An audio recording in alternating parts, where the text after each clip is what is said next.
Hello and welcome to the Meyler Campbell webinar, How to Build Your Coaching Business Using Social Media. I'm Debbie Aurelius.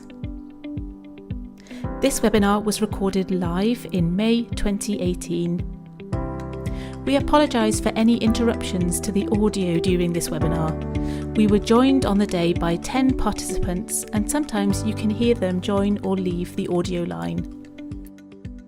We hope you enjoy our webinar. So today's webinar is aimed mostly at people who've either just set up in a coaching practice, having newly qualified, or have been coaching for quite a while, but haven't really started to develop their presence on social media to any great extent. So kind of that just about to step into the social media space kind of place. So we're going to look at how you can establish your reputation and how you can set your tone of voice on social media in a coaching practice. Okay, so my name is Debbie, and I've said hi to quite a few people as you've dialed in, so it was lovely to meet you. I'm a communications consultant, and I work with a range of different organisations, large organisations, small solo entrepreneurs, and startup organisations. And prior to setting out as a consultant, I worked in-house for 7 years in the finance sector. That's a little bit about me. I would love to invite you to tell me a little bit about you. So quite a lot of people on the line, and maybe just a 1 minute hello, a little bit about your coaching practice. And what I think will be really helpful is to tell us which social media platforms you're using or you've experimented with and what kind of drew you to those platforms. So I hope that's okay. I will call out your name because with 10 people, it can be a little bit difficult to know who's first. So let me start with Shireen. Shireen, are you able to open your audio and tell us a little bit about you? Hi. My coaching practice is with my husband. He does leadership and mentoring. I do personal performance, and we've started with Facebook as the platform. Right. We haven't tried anything else, so we're still quite kind of new to using Facebook. Personally, yes, but as a business, we're just getting into it. Right. Yeah. Okay. Got you. That's lovely. Thank you, Shireen. And can I ask Wilson? Hello. Well, I'm still studying to become a coach. Super. I'm a student at Meyler Campbell. I'm at T5. And I started using LinkedIn 3 or 4 months ago. Right. And I'm not very keen to Facebook, unfortunately. Not Facebook. Okay. So you've tried out LinkedIn. Okay. Any particular reasons for that, Wilson, for that decision? Not particularly. I just, in my previous routine, I didn't have much time to spend on the computer. So I'm getting used to it. Not a particular reason to that. Okay. Yeah, I get you. Thank you. That's really helpful. Thank you. Okay. And how about Paul? Are you able to join the audio line? Yes. Hi. Okay. So I've recently graduated as a coach with another organization. I was a PwC partner. And if you look at my LinkedIn profile, and this is deliberate, you'll see that I'm a PwC partner, which I'm not. I'm recently retired. So that's conscious. And this is a very timely webinar for me. I'm not on Facebook. I've never been on Facebook, and I have a bit of an aversion to Facebook, honestly. When I look at it, I see a lot of activity, increasing activity on LinkedIn, and that's where I'm, depending on what comes out of this, that's where I'm sort of thinking I'm going to head. The other thing that quite interests me is Twitter. But I'm just open-minded, really. Yeah, okay, that's really interesting. Thank you. Lovely. All right. So, David, are you able to share some insight with us? Yes, I'm similar position to Paul in that I'm a sort of recently, almost retiring partner from a law firm, RPC, and have used LinkedIn a bit, but not very much. I'm afraid to say my sort of solicitor life, as it were. I'm halfway through the Meyler Campbell course at the moment and starting to sort of ramp up the business side of my new coaching career. So very much sort of looking to work out what's the best thing. Like Paul, also I don't know why, but I do have a slight aversion to Facebook. I'm not on it, whereas lots of members of my family are. So I too was thinking more about getting better at LinkedIn. I've never really got to grips with Twitter. That's purely less laziness, really. No other reason. Yeah, okay, yeah, I get you. And it's very common. The picture that's emerging is actually really common. So it's really interesting to hear all of your thoughts on that. Thank you. Richard, how about you? Are you able to join the audio line? Yeah, can you hear me? Super, yes, I can, yes. Right, yeah. I've been an independent management consultant abroad all over the world, and have recently come back, during which I did the master program, and I'm in the process of setting myself up as a coach, wanting to do sort of strategic leadership things with leaders. A bit of thinking. I'm contributing to a book coming out on coaching, so a bit of writing and working with entrepreneurs, that sort of stuff. I've recently started using LinkedIn. I've been on it for years, but it said one day I will fill this site in, and I've now done it, and I've been busily acquiring buddies or whatever contacts on it. Yes. I don't use other social media. I'm talking about setting up a website. Like everyone else, I don't like Facebook, and don't use it, but I'm certainly open to the others. Yeah, okay, I got you. Yeah, I hear you. And interesting to know that you're thinking of setting up a website too. That's an interesting angle that social media can help you with. Super, thank you. That's great. And Meyler? Hi. Hi. Hi. So I'm still on doing the Meyler Campbell course. I'm coming towards the end.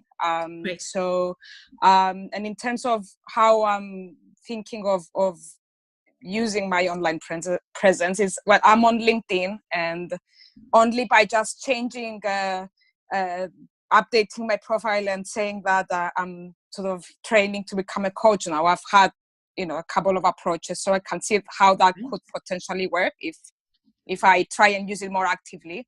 I'm on Twitter, but I only use Twitter to look at other people's tweets. I've never tweeted myself. With Facebook, I am a very passive sort of member of Facebook, and I view Facebook as more of a sort of personal thing, not a business platform. I might be wrong, but that's how I have never thought of using Facebook for business reasons. And I'm also very interested in setting up a website as well. So okay, great. That's super. Thank you. That's really helpful. And another person I'm not sure we've got is Mark. Mark, did you manage to dial in? Yes. Can you hear me? Hi. Yes, I can hear you. That's super. Hi, Good. Mark. Welcome. I'm feeling shy this afternoon because I haven't brushed my hair yet, so I'm not going to show you guys That's the best of us. how scruffy I'm looking. So I've just graduated from Meyler Campbell doing the master's program. I'm a business angel, so I've been investing in entrepreneurial companies for 20 years. I have around 30 investments currently, but I want to focus most of my time on business coaching. I'm going to set up a website, and if anyone's got any ideas on how to do that, be interested to hear about them. So I'm thinking about using LinkedIn. I've mentioned that I'm a business coach on LinkedIn. I get a lot of requests, I think mainly for my business angel background, that I ignore, if I'm honest. And I'm thinking about writing, on the planting it on the website, how I distribute that, not quite sure. I don't want to use Facebook, Twitter possibly, but yeah, open-minded really. But I it's a confidence thing for me. I don't kind of like showing off, and it may be a gradual approach for me.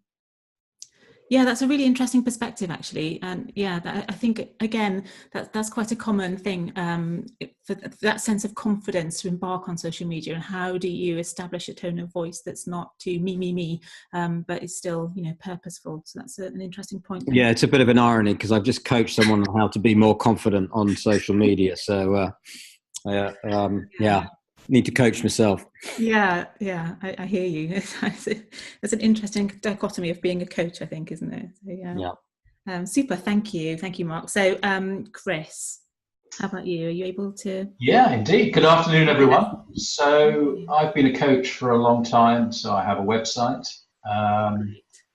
What I'm hoping to get out of today is to change from tactical use of social media platforms to strategic use. Right. Currently, I use LinkedIn to considerable benefit and some frequency, and Twitter a little. Right. And my approach has been to use fewer platforms more often rather than spreading myself too thinly. That may or may not be the right approach. Yeah, that sounds very sensible, and we'll talk about that in more detail. Yeah, okay. That's super. Thank you. And I think, Sheldon, are you able to join us too? Yeah. Hi, Sheldon Daniel. Hi, Sheldon. I am an independent consultant for the past 8 years. So for that part of my business, I do have a website, and I do have a Twitter account, which I don't really use. I do training, and we have used Twitter on training courses to help people think about saying things short and crisp. For the coaching, which I'm the same cohort as Mark, what I need to think about is how to launch in a sort of one go across multiple platforms to create a brand that says, this is me and this is where my space is and what it is different from other coaches. Yeah. And so that's what I want to get out of this. How do you sort of launch in a holistic way a social media presence that speaks and is synchronized to your brand as a coach? Yeah, okay, that's a really interesting question. And branding is a fascinating subject area that I'm sure we can talk about for an additional hour. But yeah, let's have a think about that too. How do you actually launch and set yourself up in the right way? So that's super. Well, thank you so much for those contributions. And as I said, I've had this conversation a number of times with lots of different coaches and people in other industries. And the things that you're describing, they're actually quite common observations for people who are using social media professionally. So we'll talk a little bit about that as we go through. And social media has become a subject of huge intrigue, and I ponder quite often, why is it so intriguing? Why is it so intriguing? And I think it's because it's always in the press. There's always a news story that either hinges on social media or is amplified by social media or seems to have been made worse or better by social media, and somehow it gets caught up in all of the stories.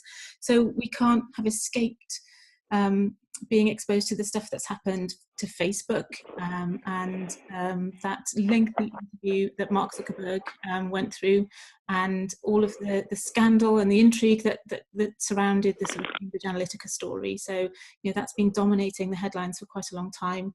But there are lots of really great things that have happened and have been facilitated by social media too. So I guess from my perspective, the surfacing of the Me Too campaign has been, it's been hugely helpful for the people who felt affected by those issues to have a platform to have that kind of conversation. So all of human life now seems to be on social media, for good or for ill, and it's our choice, I think, to use it for good and find out the kind of positive ways that we can use social media.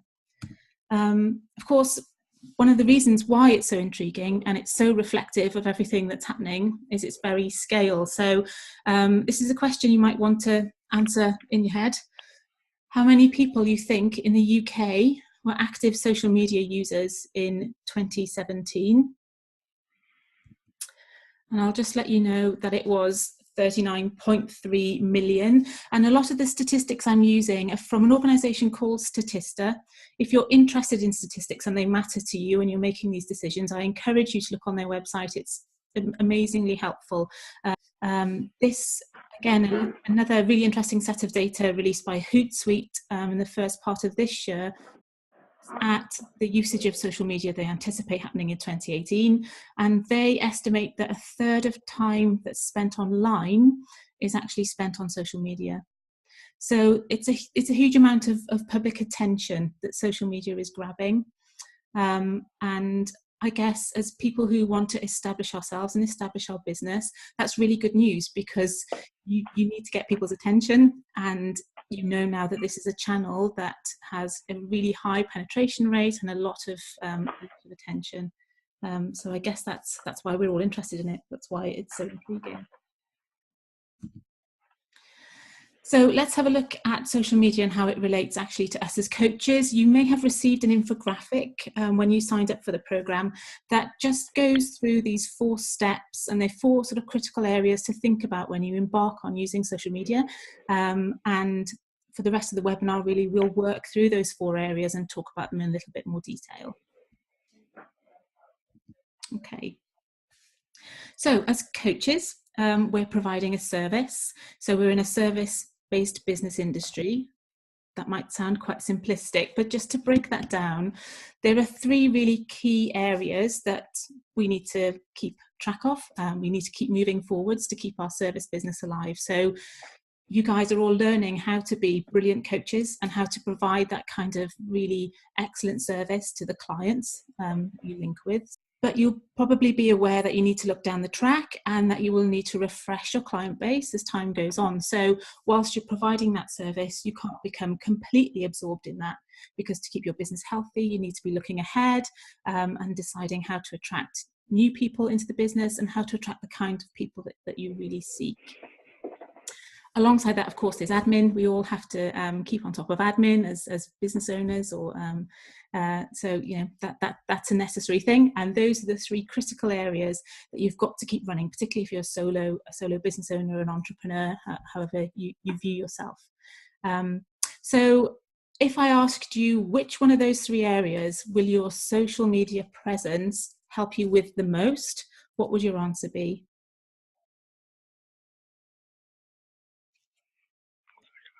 Anybody's welcome to come off mute and answer. I guess attract new clients. Yeah, that's exactly what people say, attract new clients. And I think that's really helpful indication of how we see social media, because we see it as a social presence that's also a marketing tool. So it's about advertising, it's about saying, hi, here I am. And I guess in some ways that's helpful, and in some ways that's what maybe makes us a bit shy about social media, because it's not just a marketing platform.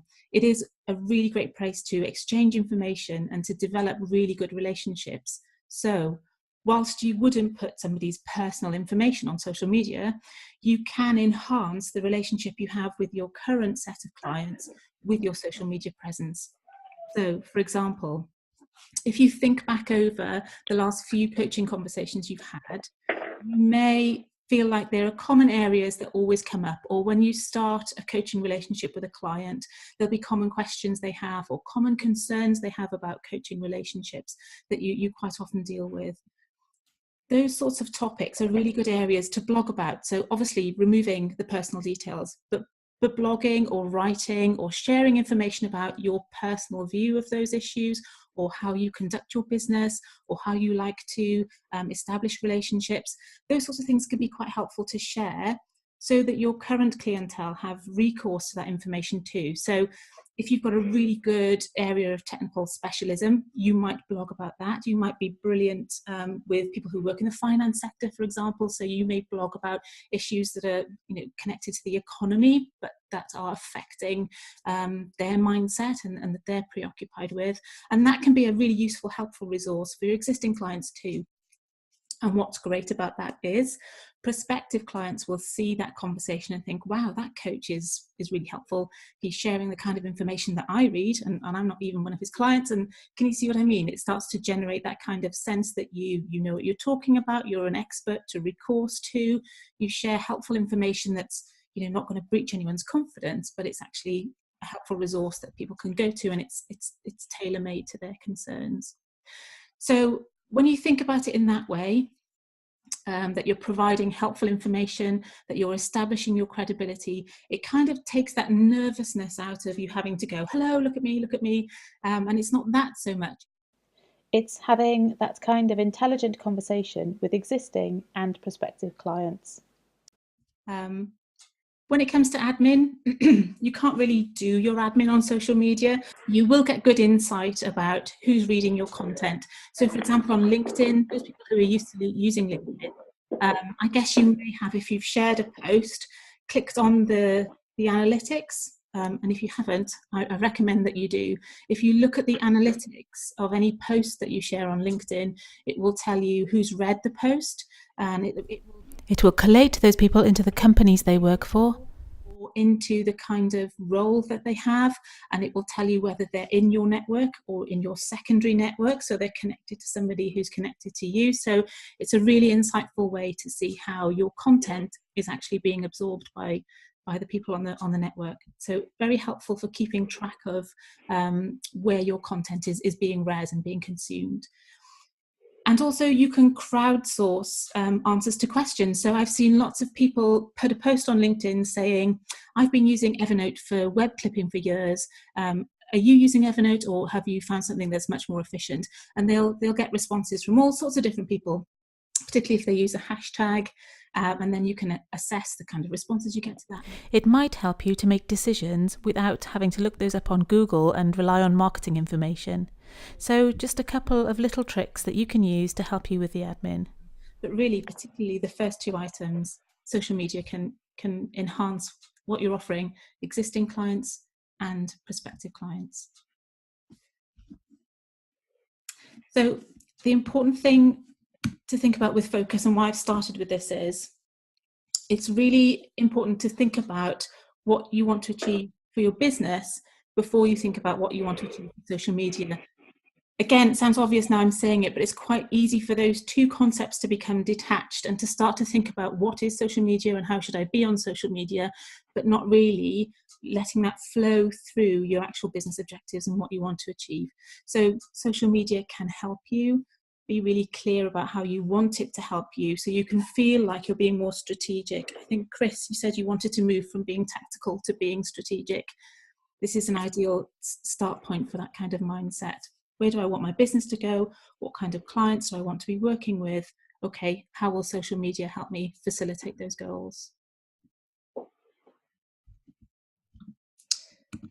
Okay. So having decided what kind of focus we need to take when we're looking at social media from our own perspective, we then need to think about being visible.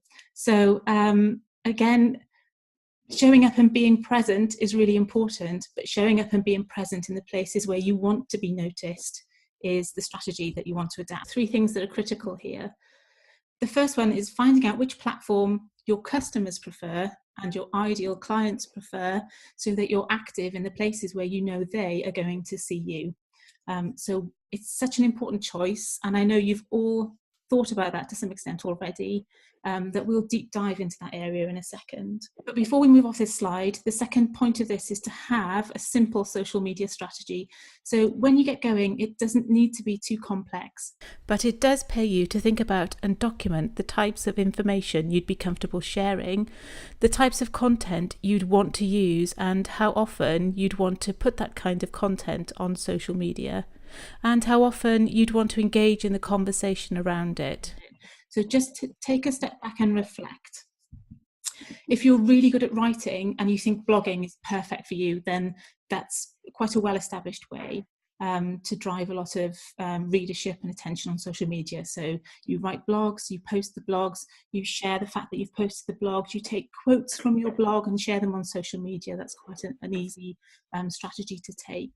So it's not just writing and blogging. You can make videos. It's quite easy these days to make a video with your smartphone, and it's quite easy to host that online. And if you think that's a quicker, more convenient way for you to capture content, that's perfectly viable. And actually video tends to get a much higher readership, I suppose, watchership, than other forms of content on social media. It's a hugely popular form of content. So if that suits you, that's super. Or you can record audio and post podcasts, or you can form infographics, take photographs, whatever kind of media you feel you're particularly drawn to, there'll be a place for it on social media. So have a think for yourself. How do you project your tone of voice, your image, your style most effectively, and factor that into your social media strategy, rather than forcing yourself to do something you think you ought to do. And when you're sharing, remember that curation can be as helpful to your audience as creation. So if you see other content that you think is really helpful, sharing that content and signposting it and explaining why it's helpful is an equally viable thing to do as posting your own.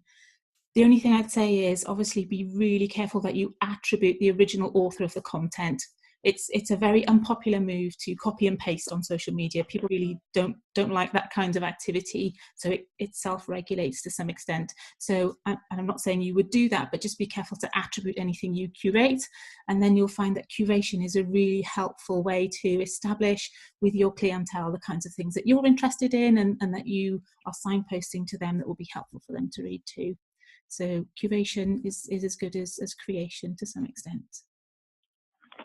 Okay, I will go back to the first point on this slide, which is about platforms.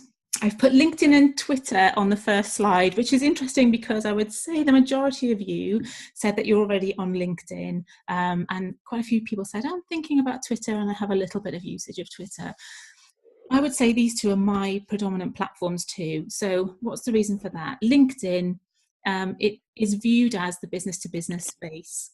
And particularly if you want to work with people who work in large corporates or work in any profession, or you're looking for senior people who are likely to be budget holders and decision makers, those sorts of people tend to interact on LinkedIn.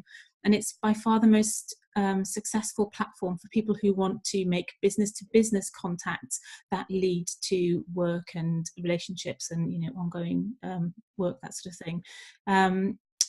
The good thing about LinkedIn is it's become very popular in the last couple of years as they've expanded the capability of the platform. So it used to be known as just a site for recruitment. And recruitment is still quite a big preoccupation of LinkedIn. But however, it's expanded the type of content you can share. And so the conversation has expanded quite a lot too. However, it does tend to stay quite professional. So again, you'll see on LinkedIn a little bit of self-regulation where people say, oh, LinkedIn's starting to feel like Facebook. And then you see that kind of activity pulling back and it returns to more of a sort of professional discourse. It's got 562 million total users. I'm not sure what the monthly user figure is. LinkedIn got bought by Microsoft a few years ago, so the data hasn't come from Statista, as you'll see. You have to go to LinkedIn for the data on LinkedIn now, and it just gives you that total user figure. But what's interesting about that figure is only about 1 million people publish long-form content. So although 1 million sounds like a lot, it's quite a small proportion of the whole usership. So it means that if you're publishing, you've almost got a disproportionate voice compared to the number of people who are reading. So I think somebody said, I'm on Twitter to read rather than to post. That's almost your average LinkedIn person. Most people are on LinkedIn to read and see what's going on in their industry or with their colleagues, rather than publish. So if you're publishing, you've got quite a good inbuilt readership there. So if you don't have a website and you want to establish your voice, it's a really good place to share your longer form content. Okay, so Twitter. It's got 336 monthly users, and that has increased by 336 million, not 336. That's increased by 6 million so far this year because Twitter, one of the older platforms, has had a little bit of a roller coaster in terms of profitability and usership, but it's doing really well at the moment. And again, I think it's because they've expanded the type of content that you can put on there, and they've taken some public action to try to stop things like bullying and trolling and that sort of thing happening. So they're kind of cleaning up their reputation a little bit. Twitter is obviously the iconic microblogging site, so you can only post small amount of text. It's 280 characters now, but you can connect other media to LinkedIn. So you can allow it to, through Twitter, you can allow it to take your customers back to your website, or you can post little short videos on there and that sort of content. So it's quite handy for that. And the hashtag filter on Twitter is really helpful. So you can, if you just search for any content that's hashtag coaching, you'll be amazed what sort of content comes up. And it's quite a handy way to just get a little sense check on what the current conversation is around any topic that you can find a hashtag on. So Twitter, I like Twitter because it's very instantaneous, and any breaking news, if you follow any of the major news sites, you'll get breaking news through Twitter, usually before any other platform. That's why I really like it. And it's also a space where people in the media, people, journalists, people in the comms industry, they use Twitter quite a lot. So if you particularly want to work with that type of clientele, it's a really useful platform for you. It's a good leveler too, Twitter. You can follow anybody. You can block people, by the way, if you are concerned about the people who follow you. But you really can follow whoever's on Twitter. So that's a little bit about those. Let's move on.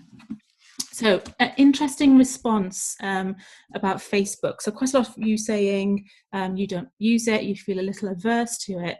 But I think some people are actually comfortable with Facebook, and for some people it's a really helpful platform. Now, you'll probably be aware it's by far and away the largest social media platform. So 2.2 billion monthly users, almost unimaginable scale. And despite what's happened recently, it doesn't show any sign of declining. So there was a spike of people who took their account off Facebook when the Cambridge Analytica thing happened, but that's been smoothed over by its kind of gradual growth. So that 2.2 figure has stayed static for the first half of this year largely. So it's a huge platform, but it is used predominantly for personal, private life kind of conversations. And I think that's what makes professional people feel more comfortable on LinkedIn. That being said, if you are particularly targeting your offering to consumers and people who wouldn't identify with being the sort of person who's on LinkedIn, then obviously Facebook is an ideal platform for you.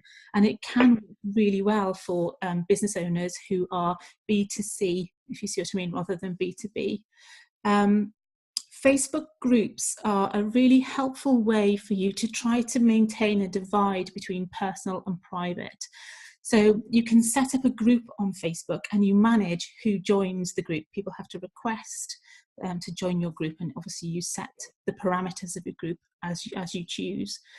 And you can have a conversation inside the Facebook group with the people inside the group that won't appear on people's general timeline. It will only appear with the people inside the group. So a lot of small business owners are finding that's a good way to have conversations with selected clients or customers or people who are part of their learning program, for example, without that conversation necessarily being across the whole of Facebook. And Facebook have said themselves that they're investing in that group's functionality, and they're trying to grow that to help business owners to use that more effectively. So if you're thinking about Facebook, maybe Facebook groups would be something that's worth exploring for that reason. I put Instagram next to Facebook because Facebook own Instagram, so be aware of that. If you're setting up on Instagram, you have to have an account with Facebook in order to access any metrics or data about the people who are looking at your Instagram account. So they kind of come as a bit of a partnership. Instagram is a visual platform, and again, a lot of people associate that with people who like to share pictures of their salad or their cat or whatever, but it also has business pages, so you can set up a business account specifically on Instagram, and people who are in design industries find it a really effective platform. It's got quite a positive vibe on Instagram. I set up a page on Instagram just to see what it was like, because I like to try all of the platforms, and all of the interaction I've had on there has been really, really positive and encouraging. So it's kind of got quite a nice vibe. And if you are particularly keen on working with people in visual industries, creative industries, it's a super place to find those people. it's also the platform that kind of popularized ephemeral content aside from Snapchat. So ephemeral content is content that's only available on the site for a short space of time. Now, a lot of people in social media marketing love ephemeral content because they think it has that kind of fear of missing out frisson to it that draws people to that content. And if you post a story on Instagram, it's there for 24 hours and then it's gone. So people find that a really good way to give a little glimpse of the human side of their business without that being on their permanent timeline. So the use of stories and that kind of disappearing content is very popular on Instagram. Okay, and these are the last two platforms I'm going to talk about, and then we'll have a pause, I promise. So YouTube, people don't always think of this as a social media platform, but of course it is, and it's absolutely huge. YouTube, 1.47 billion users, and obviously the content on YouTube is video content.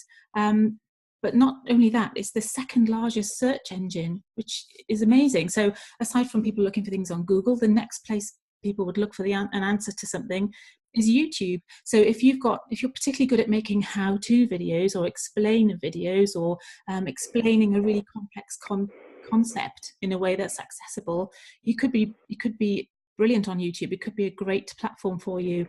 And that statistic at the bottom is really interesting, that 80% of people in the 18 to 49-year-old category, which is a hugely broad demographic, look at something on YouTube every month. So quite a lot of potential on that platform, perhaps. And lastly, Pinterest. Pinterest is the smaller of all those platforms, so 200 million people a month on Pinterest. But again, it's got a really good internal readership, and it serves as a powerful search engine for people who are on Pinterest. It emphasizes the visual. So infographics, for example, work really, really well on Pinterest. So if you're really clever at creating infographics or positioning even text-based content, so it's written information, but it looks beautiful and it's eye-catching, Pinterest could be a really helpful platform for you. It also links people directly back to source. So if they click on your Pinterest icon and it's linked to your website, for example, it's a really effective way to drive traffic into your website. So for people who are developing a website and are good at making those infographics that go with blogs and that sort of thing, Pinterest is certainly one to have a think about. Okay, so that's a whistle-stop tour through the major social media sites. Time to take a pause, and please, if you've got any questions, just shout out now or type something in the chat box. I think I've got a little message here, so I'll have a look. Okay, so somebody's asked a question about shared blogs on LinkedIn. Yeah, so if you type an article on LinkedIn, it goes to people who are following you. But if somebody who's following you chooses to share that or to like it, the people who follow them can see that content is on their timeline, if that makes sense. So your content could be amplified through people who click on it and say, I like this, or type underneath and say, hey, really great blog post. I'm particularly interested in the point you make about whatever. And then their followers will see it too. So that's how those sort of LinkedIn timelines work. I hope that's answered your question. So the second half of our infographic that you may have seen, and the last 2 points I wanted to make. Having decided where you're going to post your content and the kinds of content you're going to post and the kind of tone of voice that you want to establish, the really important thing to remember is that you have to be social. So again, what tends to happen then is we've decided how we want to grow our business or establish our business or launch our presence. We've decided where we're going to do that and what kind of content we're going to develop to do that. And then the next thing to remember is to be social. So if you start to broadcast exclusively on social media, that won't last very long. So people like to have a conversation with you, and the social aspect of social media is really critical to establishing yourself as a successful presence on social media. So how do you do that? Well, part of it is about consistency and responding to people when they speak to you. So the first point, consistency. If you decide what pace you want to use on social media, you may decide once a week is enough. You may decide that once a week you'll post something on LinkedIn. That's perfectly fine. And if you do that and you post that content relatively around the same time, the same day of the week, the LinkedIn algorithm will get used to the fact that you do that, and it will kind of anticipate you, and it'll be happy to share that content in people's timelines. And also the people who read your content get used to that. So every Tuesday afternoon, I read a newsletter about culture inside organizations, and it's not very complicated. They're normally 4 pieces of curated content and then the editor's view of what's current in that kind of area. But I really look forward to that content coming out on Tuesday. It's what I do on Tuesday. I read that content. So you kind of train your audience to expect to get something from you, even if it's, not terribly frequently, once a month or once a week. So it's a really good idea to have that pulse in your mind that you're going to be consistent and be active on social media at these times and respond to people. So if somebody speaks back to you, that's fantastic. What you really want is engagement and interest around your content. That's a really, really good sign of the health of the content. Speak back to them, even if it's just to say thank you. People expect to be responded to on the platform they contact you on these days. And as more big organizations start to use social media for their customer service, people are getting used to the fact that they can get a response from social media quite quickly. So important to respond. You can set up notifications. So if you don't go on your platform very regularly and you're anxious about missing comments, you can get a notification through on your phone that says somebody's spoken to you directly on your social media platform, and then to just go in and say hi. But be consistent and respond and engage. So a little rule of thumb with people who are posting and want other people to read their content: go in, read other people's content first, and engage with 5 pieces of content before you post yours. There's a huge sense of reciprocity that happens on social media. So I've noticed this. When I post content, it's generally people whose content I already read and comment on will comment on mine. So not that you just want to narrow down who's speaking to you and it's only people who read your content, of course, because they're amplifying what you've written. You just will find that people notice your name more if you've noticed their name more first too. That kind of sense of reciprocity and being part of that conversation kind of takes off a little bit when you do that with consistency, and that's really helpful. And then obviously just track interest levels. It's really interesting when you look back over maybe 3 months of things that you've posted, the ones that gained traction and the ones that didn't. I've worked really hard on blogs and posted them and nobody's noticed. And then I've posted more light-hearted content or stuff that I've written quite quickly because it was associated with an event, and it's run away and got loads and loads of attention. So it's really interesting to just look back on that and think, what was it about that post that really, captured the attention of my audience? So important to do that too. And think about the reasons why people are there. So top reasons why people use social media. So this is a piece of information that's come from another really interesting website called Global Web Index. And again, these people filter through everything that's happening on the internet and try to come up with useful statistics. So these are the top 4 reasons they found people are using social media. So number 1 is really that sense that people are staying in touch with people, and particularly with their friends. So they just need to keep an eye on what's going on and where people are. And I think that always makes me think of LinkedIn, because you get those notifications, don't you, of who's moved company and who's been promoted. And it's that kind of water cooler conversation about who's getting on and that sort of thing. That's what people like to know. But also they like social media because it helps them stay up to date. And again, that's my personal experience. I love the news feeds that come up on social media, and I can read about news stories through other people's perspectives. So news and current events, really interesting topics on social media too. Then the third reason is this fill up spare time. And I'm sure you've been on a train or you've stood in a coffee queue and you've noticed how 80% of the people have got a little screen in front of them that they're scrolling through. And it's that kind of, I have to stand in this queue, so I may as well catch up with my Twitter. It's that kind of spare time activity that social media particularly occupies. And last of all, People love finding funny content, so they love things that make them laugh. They love things that are entertaining, that they can maybe add their little comment to and share with their friends. So people really like to make their friends laugh and lighten their friends' day for a few moments. And again, that's why, the funny videos tend to go viral and take off, because people enjoy that kind of sense of community that comes from making other people laugh. So I think that is helpful perspective when you're planning what to post. Your clients and people who know you will want to be in touch with what you're doing. They'll also be using social media for exactly these reasons. So sometimes posting stuff that's interesting and human is as valuable as posting something that's really important and full of information. So have a balance and a blend of content in the portfolio of information you share. And here's my last point in this 4-point plan. It's about authenticity. So we've gone through quite a lot of thought and planning about why we're on social, where we are when we're on social, what kinds of things we're posting, how we're going to be social and interact. And at the end of the day, it all boils down to you. So the biggest differentiator you've got is you and your voice and your personal take on the subjects that you're handling. So you'll be very well aware of this as coaches. You're in a really helpful profession, I would say, in terms of understanding people and knowing a little bit about psychology and building relationships with people.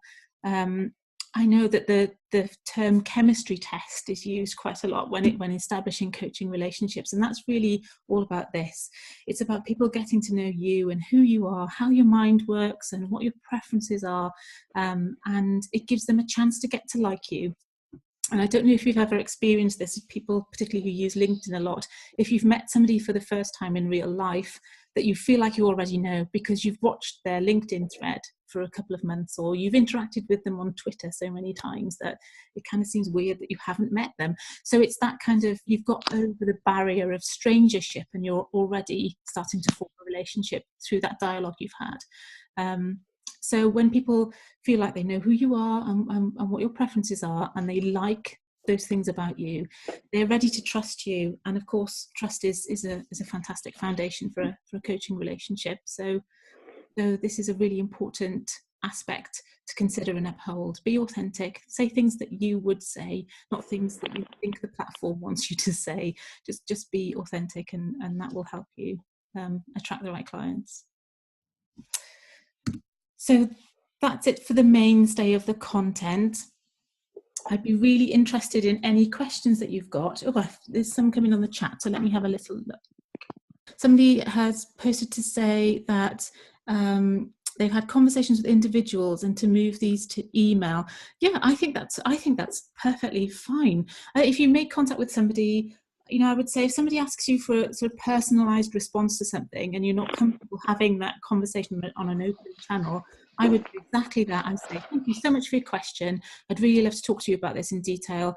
I will, people use that abbreviation DM, which just stands for direct message. So if you see DM, it's just that somebody's going to message you directly, usually through the social media channel that you're currently using. But email, if you've got that person's email and they're in dialogue with you through email, perfectly fine. And I think that's very wise thing to do. Yes, a follow-up. I still use email all the time. My kids tell me that younger people use it less and less and do messaging on other media.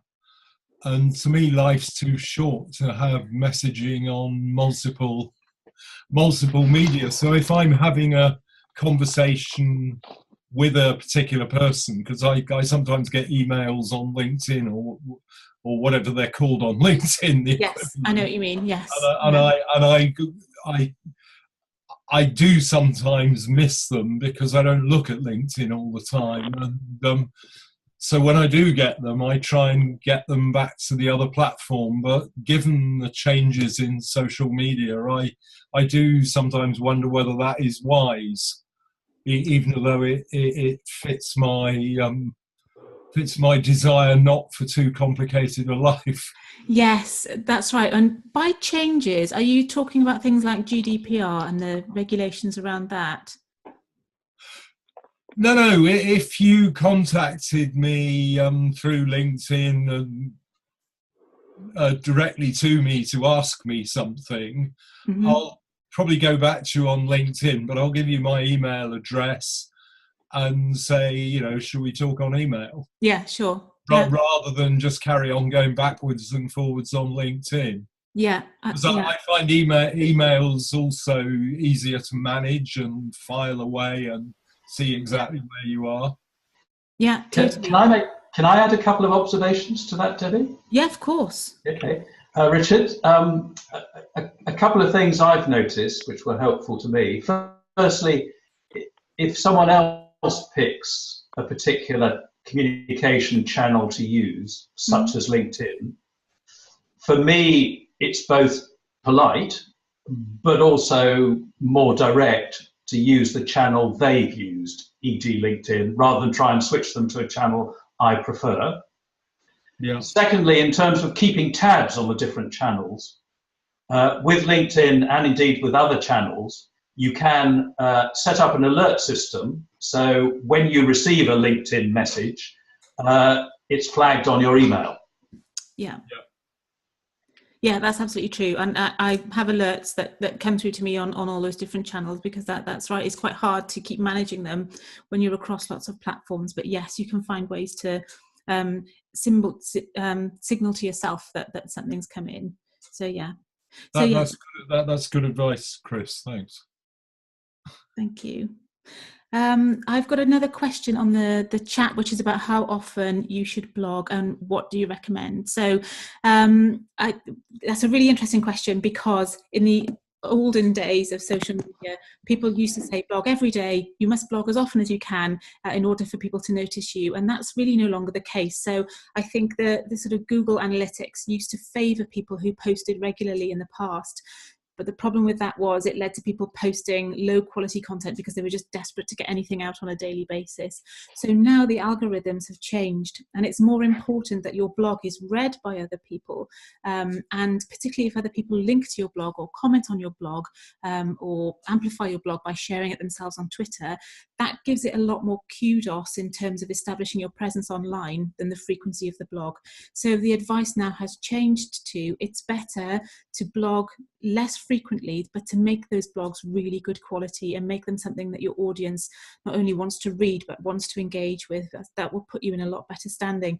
So you need to decide yourself how often you can create output that's good quality output, and then just stick to that pattern. So if you decide that once a month is as much as you've got time to create a really good piece of blog content, that's fine, because you can amplify that blog yourself several times through that month. You don't have to have a new blog every day. But if you're a brilliant, prolific writer and you can blog more often, then fantastic, that's super, because you've always got fresh content to put in front of your clients. But there's no pressure to blog daily like there used to be. I hope that's helped with that question. Top tips on setting up a website. I would say readability. Be really, really clear about what you want people who visit your website to do. So it's not just about who you are and establishing your brand, but it's why have you got a website? Is it so it's a repository for people to read your content? In which case, have a blogging style website. If you're using it for other things, just be really clear about the path that people visiting your website will follow, and link your website to your socials. So it's sending people to your website from social media is a really successful way to drive traffic back to your website. So make sure that there's consistency between your social presence and your website, and that those things are tied together really well.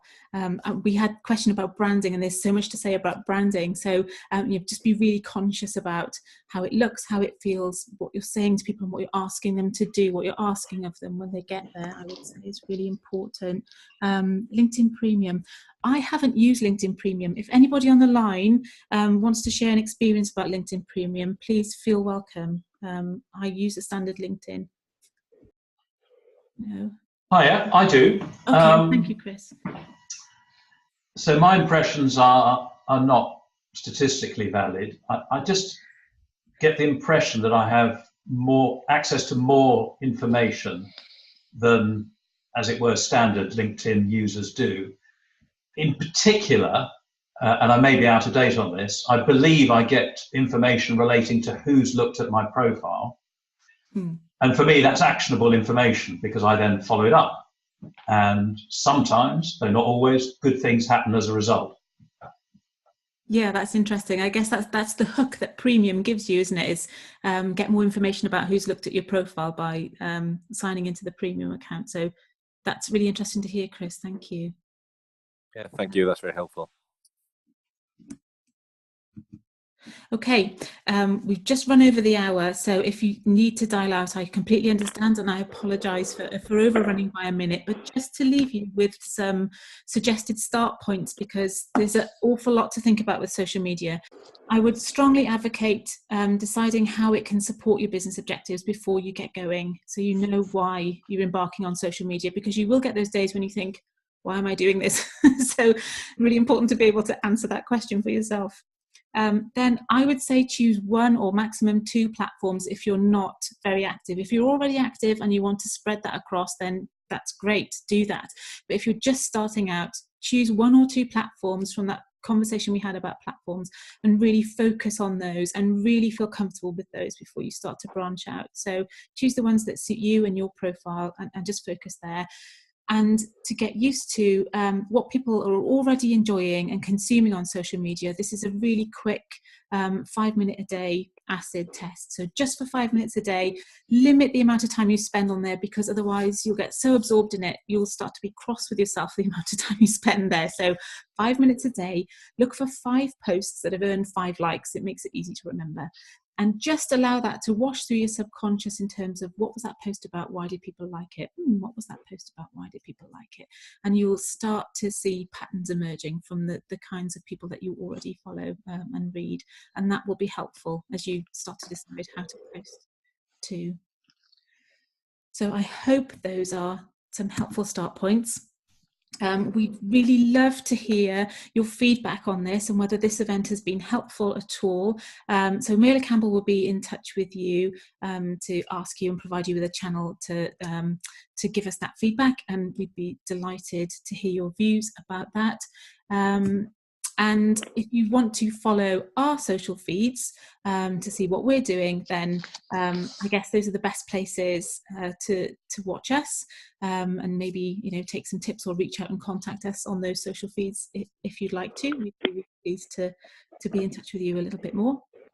And that brings me to the end. So thank you so much for your time. I really appreciate having the opportunity to speak with you. It's been lovely to see you all joining, and thank you for sharing some of your perspective.